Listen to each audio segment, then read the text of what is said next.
Prions.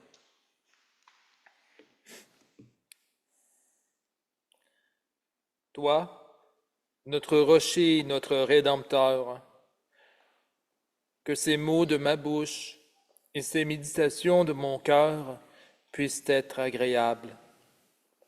Amen. Ah!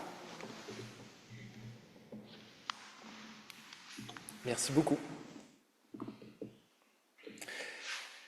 Quand donc tu fais l'aumône, nous dit Jésus, ne le fais pas claironner devant toi en vue de la gloire qui vient des hommes.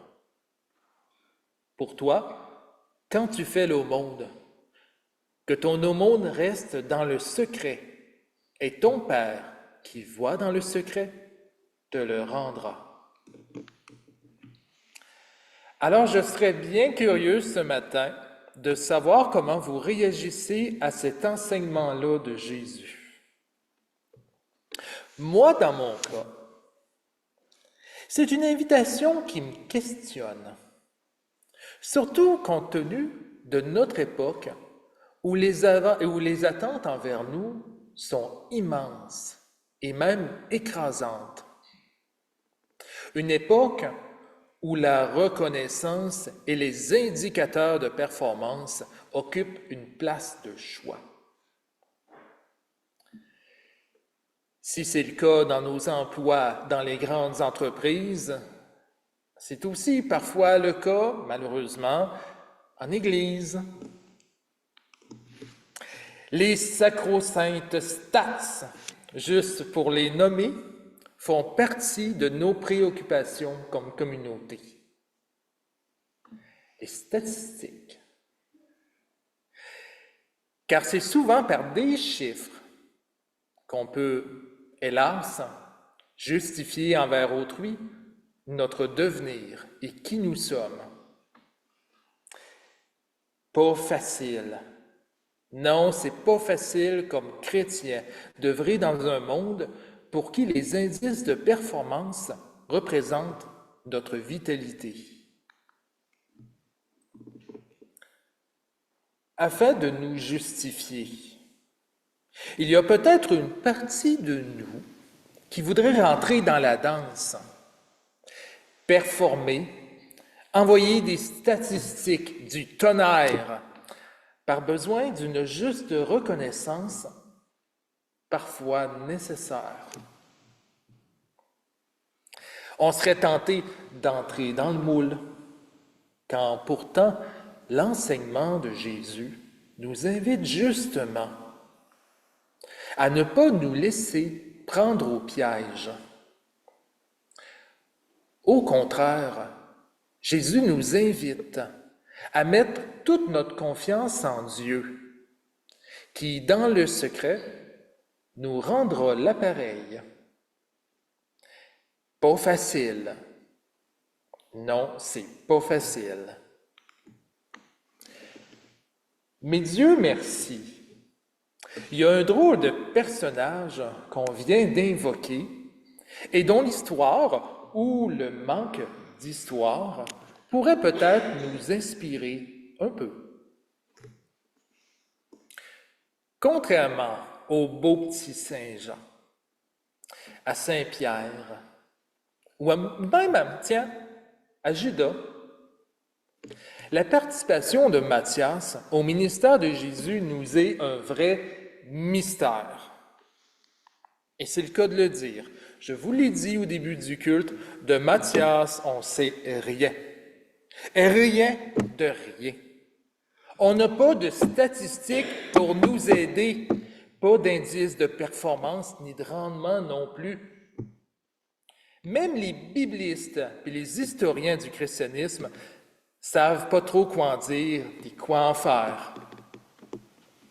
Son ministère, sa vie, au grand complet, n'ont tout simplement pas été répertoriés ou nous sont tout simplement pas rendus à nous.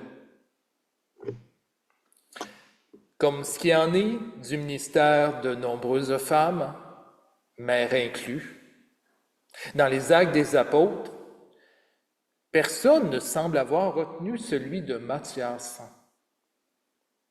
Tout semble s'être accompli dans une discrétion, comme l'aumône offerte en secret. C'est pas une stratégie bien gagnante aux yeux de notre culture, n'est-ce pas? Toutefois, malgré le fait que son ministère ait été en quelque sorte oublié aux yeux de la postérité, ça ne veut pas dire qu'il l'a été aux yeux du Seigneur, qui, lui, je le rappelle, ne fait jamais les choses par hasard. Je ne peux pas croire que Dieu n'avait pas de raison de le choisir. N'a-t-il pas préféré Matthias à Justus, c'est-à-dire celui qui, si je comprends bien, aux yeux des êtres humains pouvait être considéré comme juste?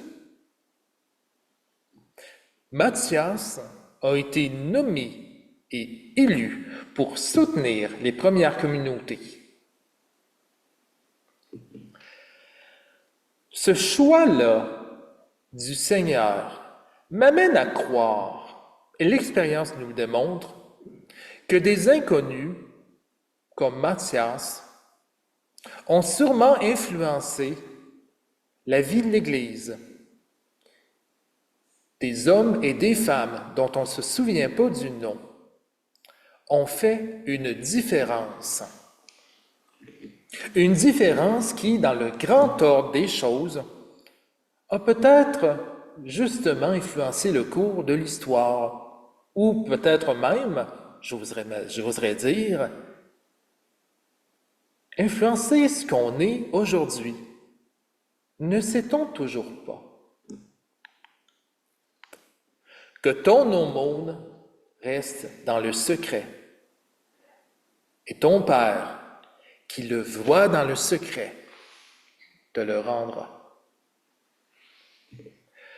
Pour Matthias et de nombreux autres, pas de reconnaissance pour un ministère spécifique, pas de miracle à mentionner dans les archives de subventions.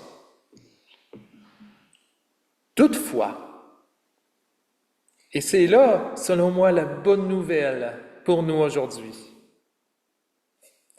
Matthias peut être heureux de la reconnaissance et de la fidélité d'un Dieu qui se souvient toujours de ceux et celles qui le servent au meilleur d'eux-mêmes. Cette histoire-là a de quoi nous rappeler qu'on doit l'Église, non pas à des institutions aux procédures quantitatives, mais au Seigneur qui œuvre par l'entremise de ses serviteurs et de ses servantes. Des serviteurs dont on ne se souvient pas nécessairement dans les livres d'histoire, mais qui ont quand même posé cette petite brique-là, nécessaire, comme nous on pose actuellement la nôtre, en ce moment même.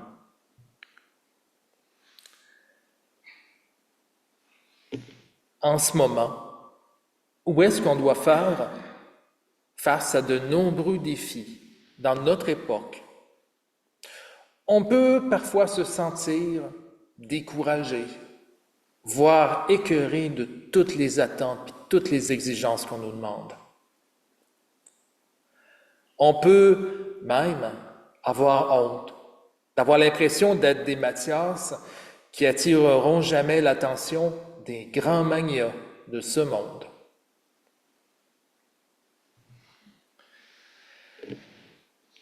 Toutefois, je nous invite à nous rappeler ce matin que par la grâce, nos ministères sont jamais sans effet. Dieu œuvre dans une discrétion qui échappe bien souvent aux yeux du monde. Voilà pourquoi je nous invite ce matin à penser à cette drôle d'histoire-là de Matthias et à garder courage. Continuons à œuvrer, mais tout en prenant soin de ne pas nous laisser aveugler par des résultats qui, au final, comme nous le dit Jésus, ne nous reviennent pas. Que ce soit des serments dans une vigne, que ce soit des gens, des jardiniers qui se promènent, qui posent des petites graines dans la terre. C'est à nous de nous engager, c'est vrai. Mais c'est important de reconnaître que c'est Dieu qui a toujours le dernier mot. Et qu'à lui doit revenir toute gloire et toute reconnaissance. C'est pourquoi j'aimerais ce matin qu'on renouvelle notre engagement,